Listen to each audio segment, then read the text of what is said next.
আমার বাড়ির পাশে ইউনিয়ন, আমি এখানে জিতবো ইনশাআল্লাহ। সব ভোট আমার, যার ভোট থাকে সে তো আর এখানে বোম মারে না। এবং বোমটা মারলো কেন? যাতে ভোটটা বন্ধ হয়ে যায়, এবং তাই হলো। ভোটটা বন্ধ হয়ে গেল, সবাই এখানে চলে আসলো। দেখেন যুদ্ধের সবাই এখানে চলে আসলো, আমার ভোট 4 ঘন্টা বন্ধ। আমরা তো সকাল থেকে দেখেছি যে সব কেন্দ্রগুলোতে খুব ভালোভাবে আমি তাই ভোট বলতেছি হচ্ছে। এখানে আমাদের 90% ভোট এখানে।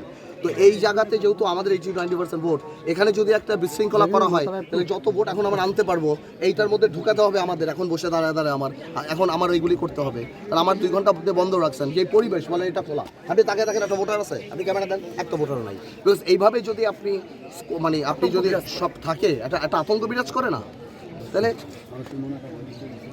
এটা কোনো কথা? আপনি ভোট কেন্দ্র যদি বন্ধ করে দেন তাহলে এটা কোনো কথা হতে পারে? আচ্ছা, এখন কি করণীয় উচিত? আমি তো বলতে পারতেছি, আপনি তো দেখতেছেনই, এটা তো আমরা পরে করব, এটা তো ডিপেন্ড করে এটা। বাট এই কেন্দ্রটা যে বন্ধ, আপনি তো নিজে দেখতে পাচ্ছেন, উনি সব নিজে বললো যে ভোট কেন্দ্র বন্ধ করে দিচ্ছি আমরা। তো এটা তো আরও 2 ঘন্টা বাড়ায় দেওয়া উচিত ছিল, যে তাহলে এখানে আরও 2 ঘন্টা বেশি ভোট হবে। তাহলে এই কেন্দ্র যদি আমি না আসতাম, 4টা পর্যন্ত বন্ধ থাকতো, তাহলে 6 ঘন্টার গ্যাপ আমি 1 ঘন্টা দিয়ে কোলাতে পারতাম। এটা হয়? এটা লজিক্যাল?